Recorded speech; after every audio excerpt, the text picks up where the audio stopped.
Welcome back to my channel. Today I'm going to talk about 10 reasons why X2 is awesome. I saw this video idea by Theme Park Crazy in a poll and almost no one voted for it. So I thought I'd make this video since none of his fans wanted to see it. This list has no order, it's just 10 reasons why this Aero 4D coaster is awesome.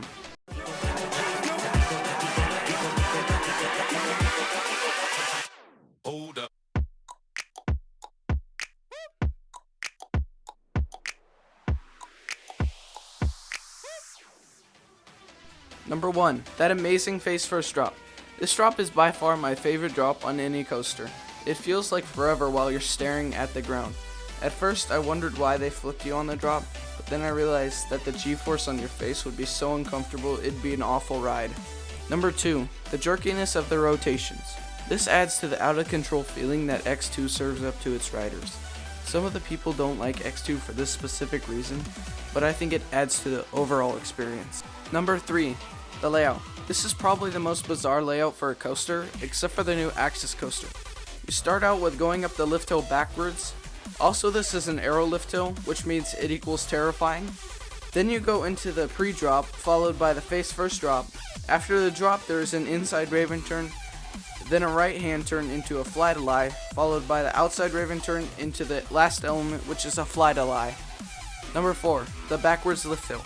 This lift hill is the scariest one I've ever been on, but it's also my favorite. When you go 175 feet high, backwards, and you don't know when you're going to crest over the pre-drop, it's pretty terrifying. But the reward is that amazing face first drop. Number 5. The soundtrack. This soundtrack is so catchy, my friend told me to stop saying X2 over and over again.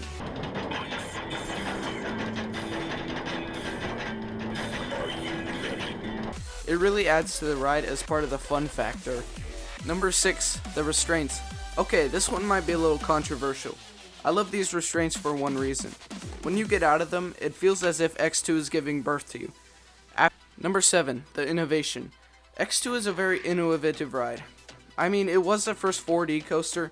I think it was amazing how Alan Schilke figured out a way to use 4 rails, 2 of which control the ride's rotations, and use a rack and pinion setup. When the rails on the outside move up and down, it spins the gear connected to the seats. Number 8. The location. The location of X2 is at the front of the park and is very menacing when first driving up. The entrance is placed in the older section of the park, which could really use some more updating though. Number 9. The colors. A lot like X2's location, something about X2's colors are really menacing. I mean, it's the first thing you see when entering Magic Mountain, and definitely was worth repainting from pink and yellow. Number 10. The problems. I'm not saying the problems were good, but what the outcome of the problems were. At first, there were so many problems when opening, it sent Aero into bankruptcy. So when S&S bought the rest of their track designs and shares, they were able to open Ejinika in 2006 at Fuji-Q Highland, which was a success, and led to the closure of X in 2007. In 2008, it reopened as X2 with lighter trains, new paint, a fire effect, and an awesome soundtrack.